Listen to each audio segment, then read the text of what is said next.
Then one of the 12, the one called Judas Iscariot, went to the chief priests and asked, "What are you willing to give me if I hand him over to you?"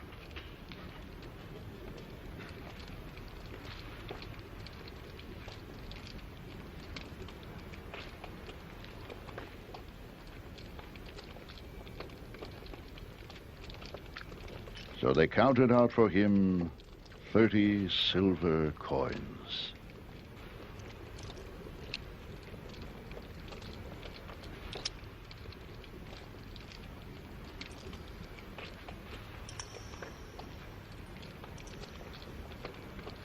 From then on, Judas watched for an opportunity to hand him over.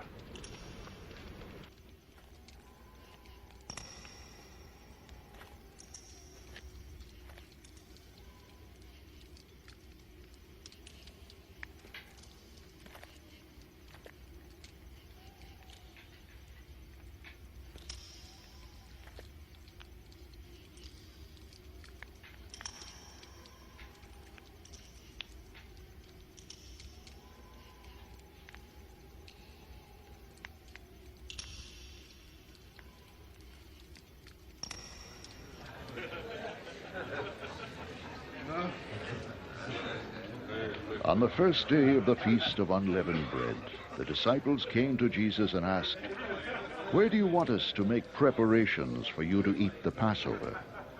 He replied, "Go into the city to a certain man and tell him, 'The teacher says, my appointed time is near. I am going to celebrate the Passover with my disciples at your house.'" So the disciples did as Jesus had directed them, and prepared the Passover.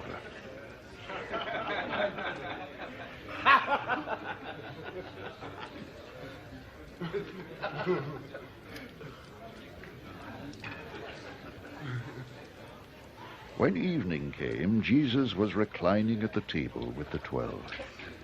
And while they were eating, he said, "I tell you the truth, one of you will betray me."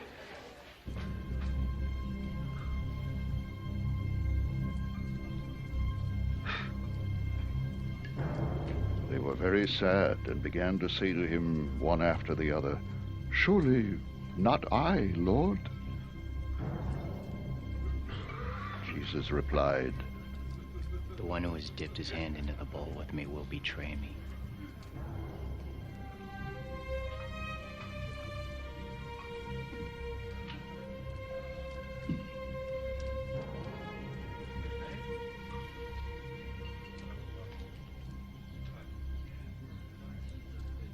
The Son of Man will go, just as it is written about him. But woe to that man who betrays the Son of Man.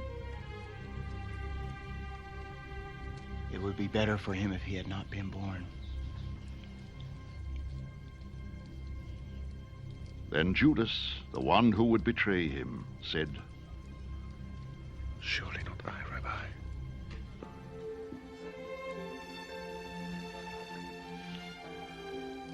Jesus answered, "Yes, it is you."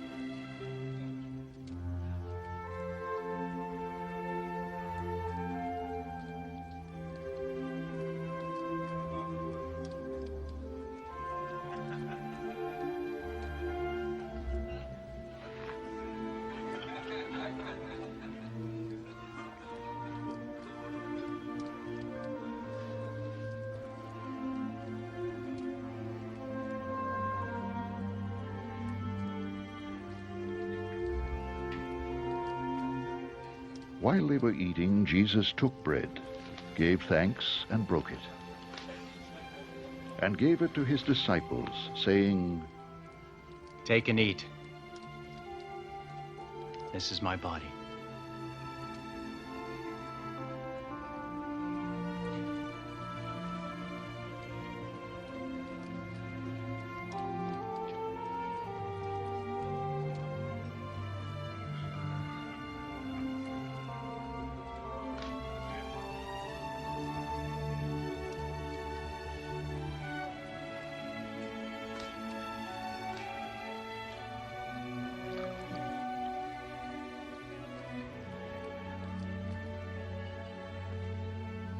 Then he took the cup, gave thanks, and offered it to them, saying, Drink from it, all of you.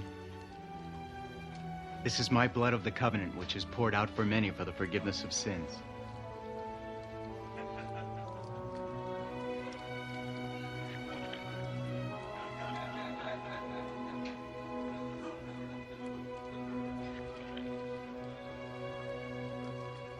I tell you, I will not drink of this fruit of the vine from now on until that day when I drink it anew with you in my Father's kingdom.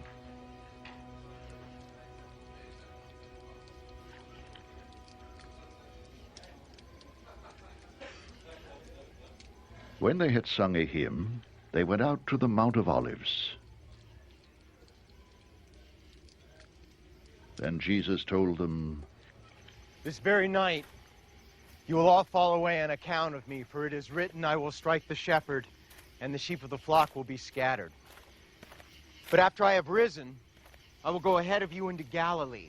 Peter replied, Even if all fall away on account of you, I never will.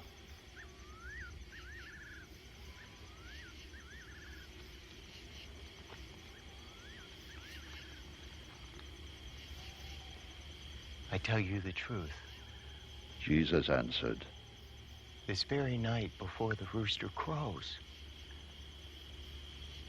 you will disown me 3 times. But Peter declared, Even if I have to die with you, I will never disown you.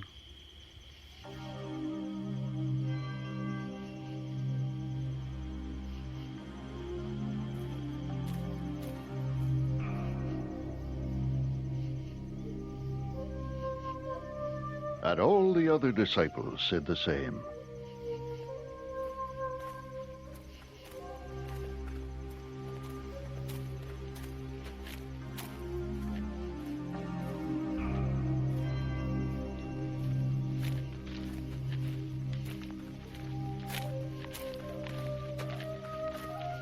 Then Jesus went with his disciples to a place called Gethsemane, and he said to them, Sit here while I go over there and pray.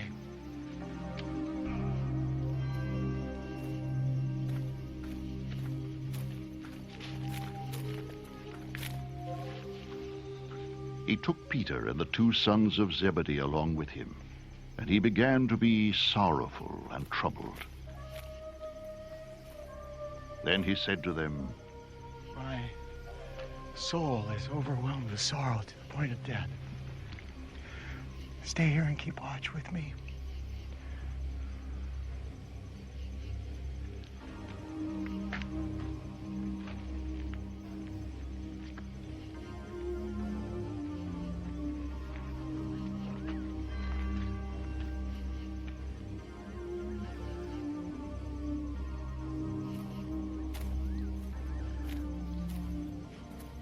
Going a little farther, he fell with his face to the ground and prayed.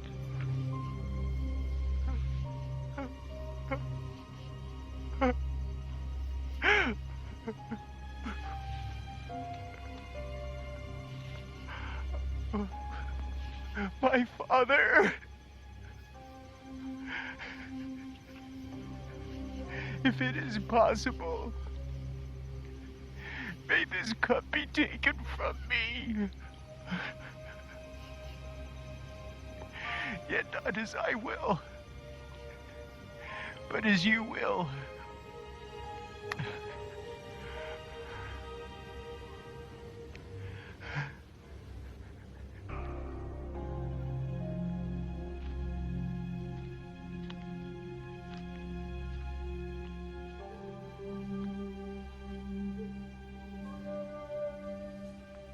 Then he returned to his disciples and found them sleeping. Could you men not keep watch with me for 1 hour? He asked Peter.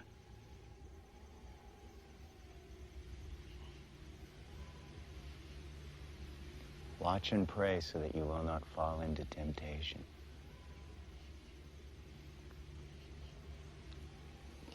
The spirit is willing, but the body is weak.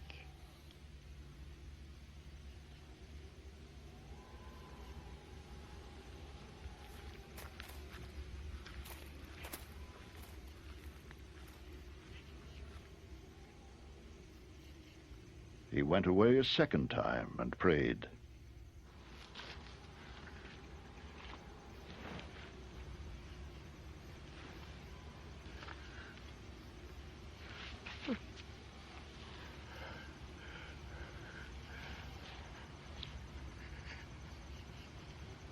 My Father!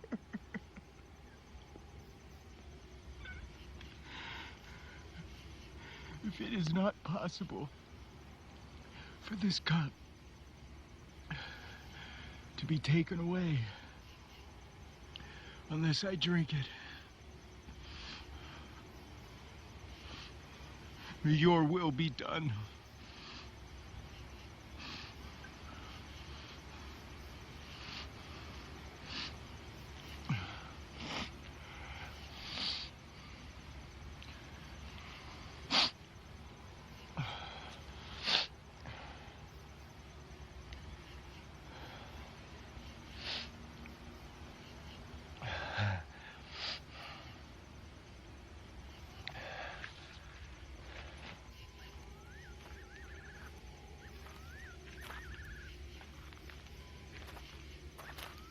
When he came back, he again found them sleeping, because their eyes were heavy.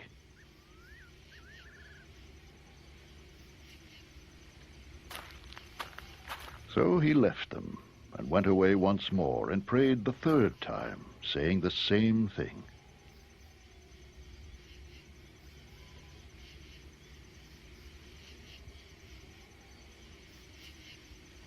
Then he returned to the disciples and said to them, Are you still sleeping and resting?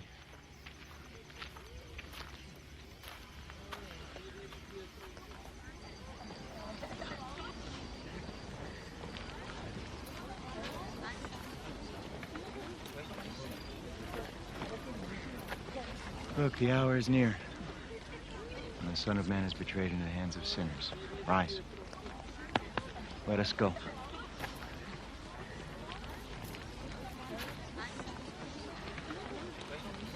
Here comes my betrayer. While he was still speaking, Judas, one of the 12, arrived. With him was a large crowd, armed with swords and clubs, sent from the chief priests and the elders of the people.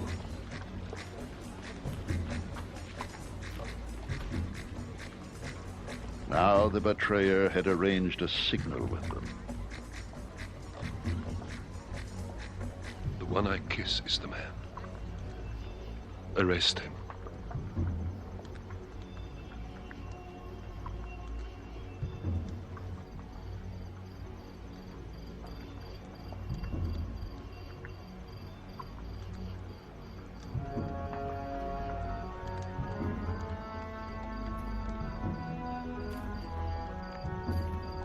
Going at once to Jesus, Judas said,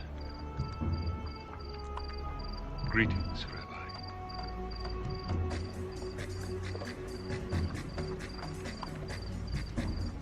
and kissed him.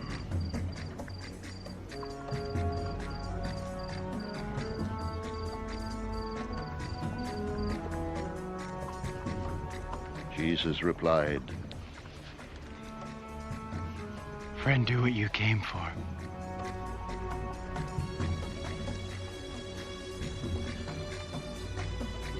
Then the men stepped forward, seized Jesus, and arrested him. With that, one of Jesus' companions reached for his sword, drew it out, and struck the servant of the high priest, cutting off his ear. Put your sword back in its place! Jesus said to him, For all who draw the sword will die by the sword. Do you think I cannot call on my Father, and he will at once put at my disposal more than 12 legions of angels? But how then would the scriptures be fulfilled that say it must happen in this way? At that time, Jesus said to the crowd, Am I leading a rebellion that you come out with swords and clubs to capture me? Every day I sat in the temple courts teaching, and you did not arrest me. But this has all taken place that the writings of the prophets might be fulfilled.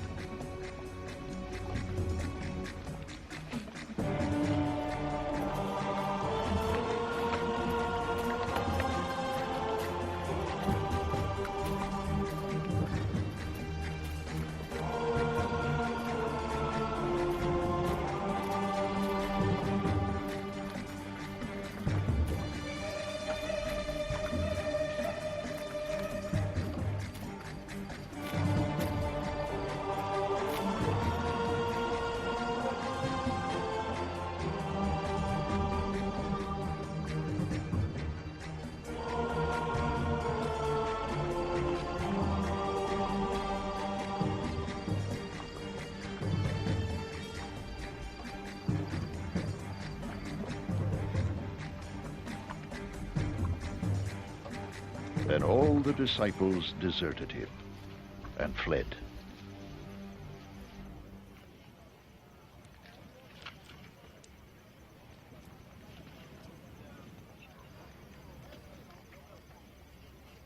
Those who had arrested Jesus took him to Caiaphas, the high priest, where the teachers of the law and the elders had assembled. But Peter followed him at a distance, right up to the courtyard of the high priest.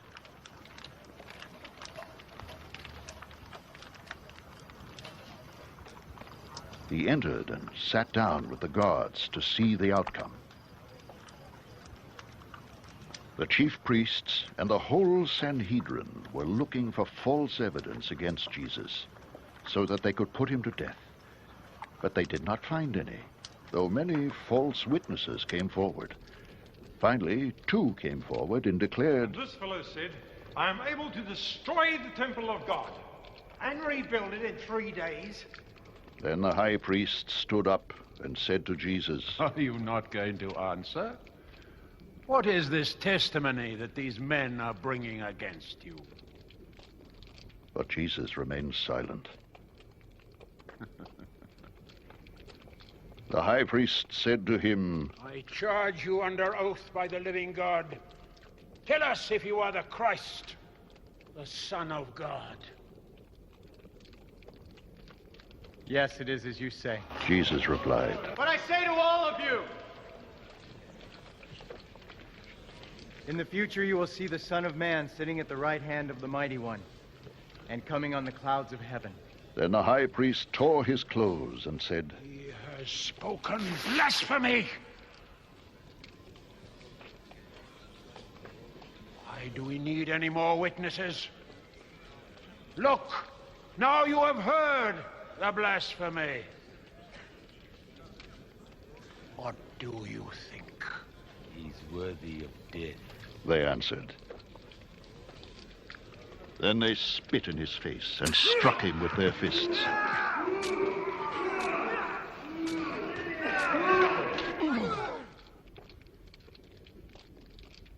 Others slapped him and said, Prophesy to us, Christ.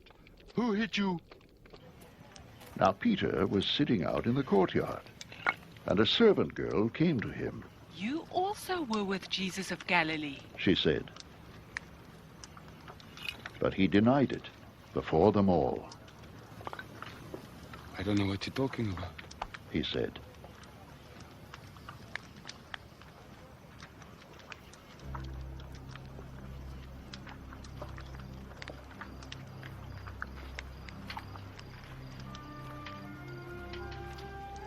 Then he went out to the gateway, where another girl saw him, and said to the people there, This fellow was with Jesus of Nazareth. He denied it again with an oath. I don't know the man.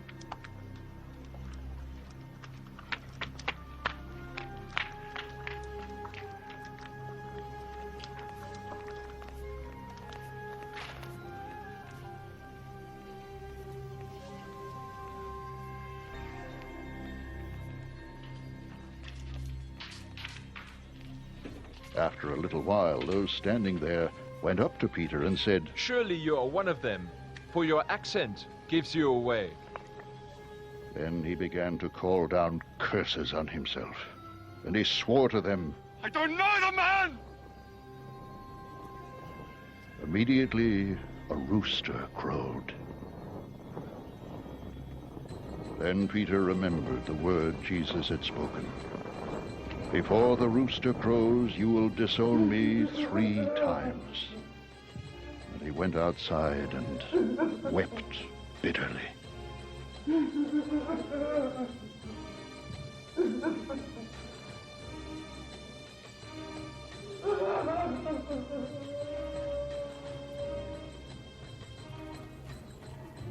Early in the morning, all the chief priests and the elders of the people came to the decision to put Jesus to death.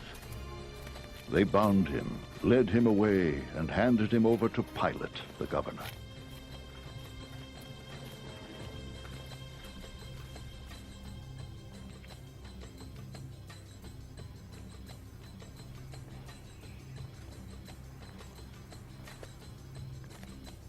When Judas, who had betrayed him, saw that Jesus was condemned, he was seized with remorse and returned the 30 silver coins to the chief priests and the elders.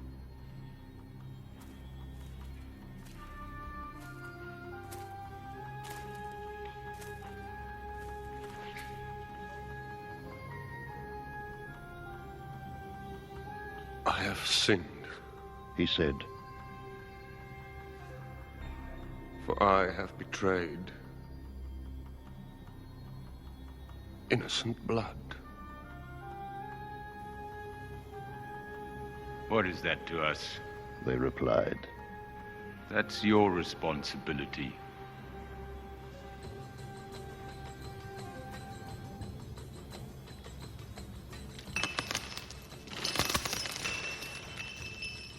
So Judas threw the money into the temple and left. Then he went away and hanged himself. The chief priests picked up the coins and said, "It is against the law to put this into the treasury, since it is blood money." So they decided to use the money to buy the potter's field as a burial place for foreigners. That is why it has been called the Field of Blood to this day.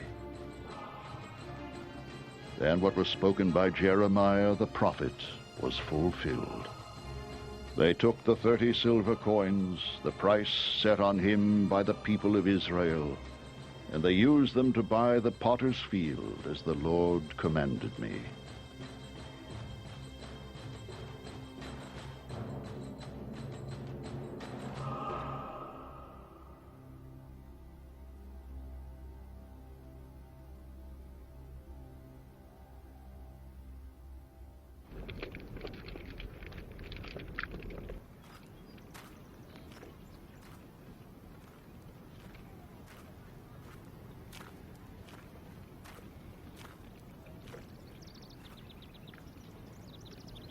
Meanwhile, Jesus stood before the governor, and the governor asked him, "Are you the king of the Jews?"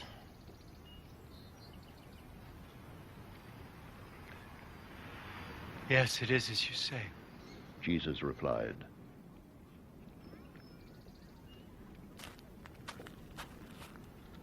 When he was accused by the chief priests and the elders, he gave no answer. Then Pilate asked him, "Don't you hear the testimony they are bringing against you?" But Jesus made no reply, not even to a single charge, to the great amazement of the governor. Now it was the governor's custom at the feast to release a prisoner chosen by the crowd. At that time, they had a notorious prisoner called Barabbas. So when the crowd had gathered, Pilate asked them, "Which one do you want me to release to you? Barabbas or Jesus, who is called Christ?" For he knew it was out of envy that they had handed Jesus over to him.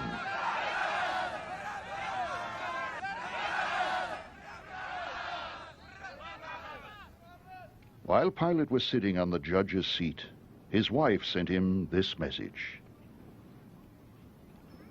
Don't have anything to do with that innocent man, for I have suffered a great deal today in a dream because of him.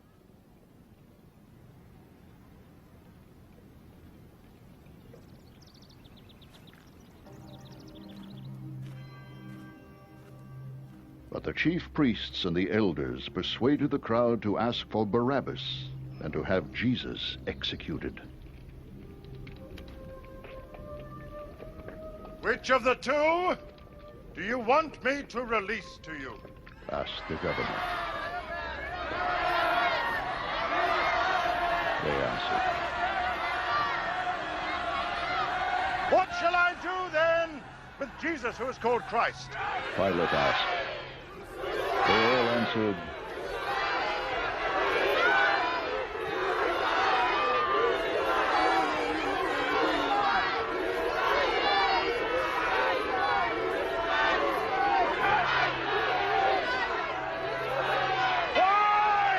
What cry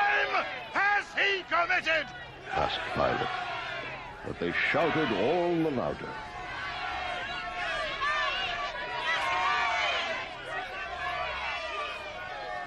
When Pilate saw that he was getting nowhere, but that instead an uproar was starting, he took water and washed his hands in front of the crowd.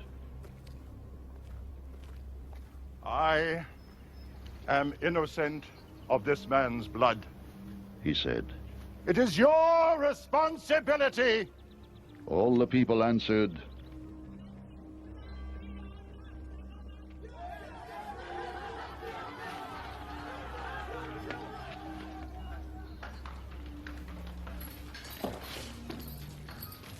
Then he released Barabbas to them.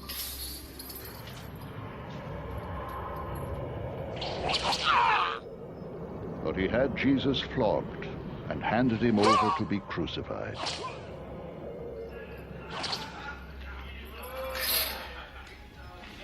Then the governor's soldiers took Jesus into the praetorium and gathered the whole company of soldiers around him. They stripped him and put a scarlet robe on him, and then twisted together a crown of thorns and set it on his head. They put a staff in his right hand and knelt in front of him and mocked him. Hail, King of the Jews! They said. They spit on him and took the staff and struck him on the head again and again.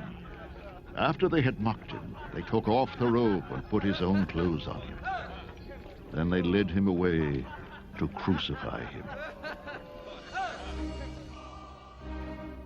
As they were going out, they met a man from Cyrene named Simon, and they forced him to carry the cross. They came to a place called Golgotha, which means the place of the skull.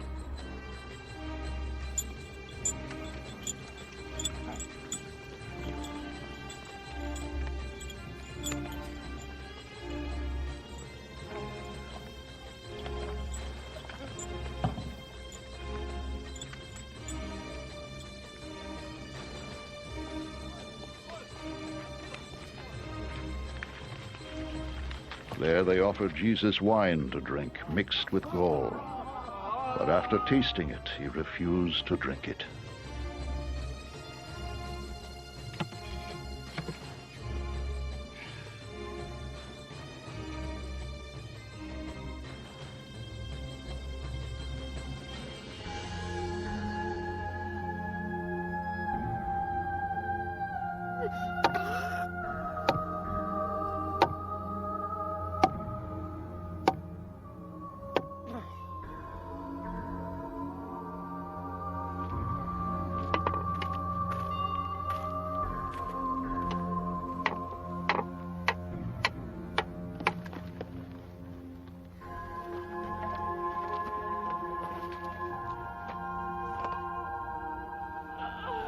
When they had crucified him, they divided up his clothes by casting lots.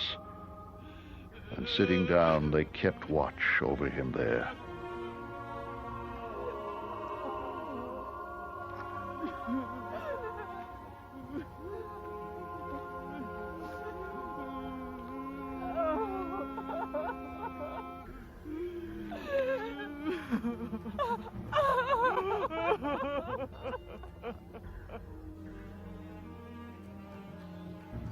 Above his head, they'd placed the written charge against him. This is Jesus, the King of the Jews. 2 robbers were crucified with him, one on his right and one on his left. Those who passed by hurled insults at him, shaking their heads and saying, "You, we're going to destroy the temple and build it in 3 days. Save yourself. Come down from the cross, if you are the Son of God." The same way the chief priests, the teachers of the law, and the elders mocked him. Saved others, they said. But he can't save himself. He's the King of Israel. Let him come down now from the cross, and we will believe in him. He trusts in God. Let God rescue him if he wants him. For he said, "I am the Son of God."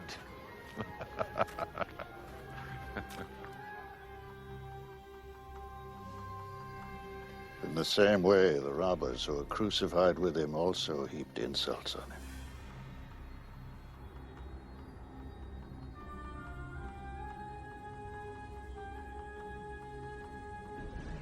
From the 6th hour until the 9th hour, darkness came over all the land.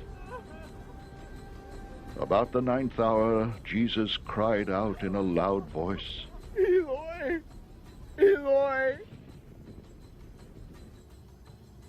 lama sabachthani, which means, my God, why have you forsaken me? And some of those standing there heard this. They said, he's calling Elijah. Immediately one of them ran and got a sponge, filled it with wine vinegar, put it on a stick, and offered it to Jesus to drink. But the rest said, I'll leave him alone. Let's see if Elijah comes to save him.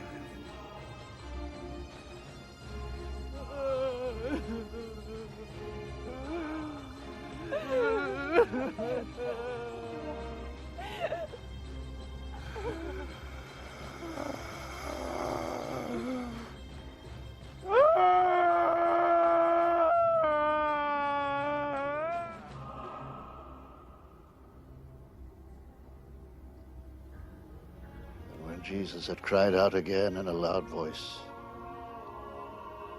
He gave up his spirit.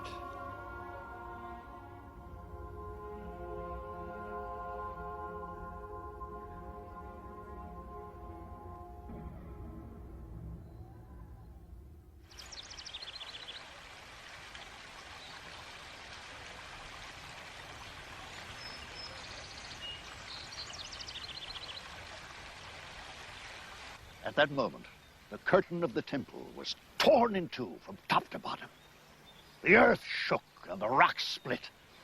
The tombs broke open, and the bodies of many holy people who had died were raised to life. They came out of the tombs, and after Jesus' resurrection, they went into the holy city and appeared to many people. When the centurion and those with him who were guarding Jesus saw the earthquake and all that had happened, they were terrified and exclaimed, surely he was the Son of God.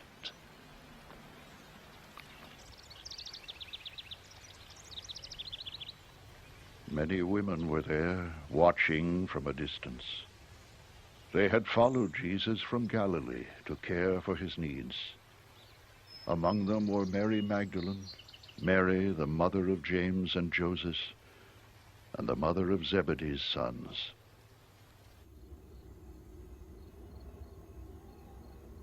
As evening approached, there came a rich man from Arimathea named Joseph, who had himself become a disciple of Jesus. Going to Pilate, he asked for Jesus' body, and Pilate ordered that it be given to him.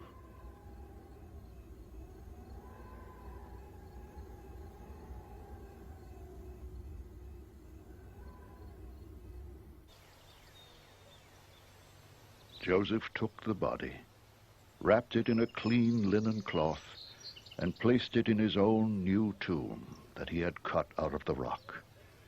He rolled a big stone in front of the entrance to the tomb and went away. Mary Magdalene and the other Mary were sitting there opposite the tomb.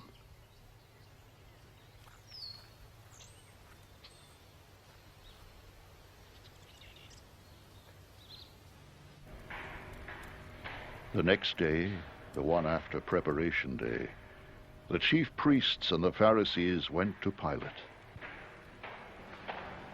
Sir, they said, we remember that while he was still alive, that deceiver said, after 3 days I will rise again. So give the order for the tomb to be made secure until the 3rd day. Otherwise his disciples may come and steal the body and tell the people that he's been raised from the dead. This last deception will be worse than the first.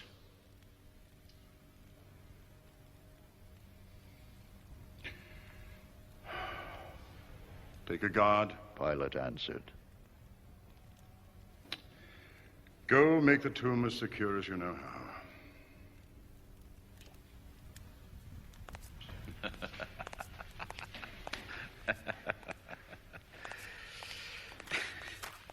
So they went and made the tomb secure by putting a seal on the stone and posting a guard.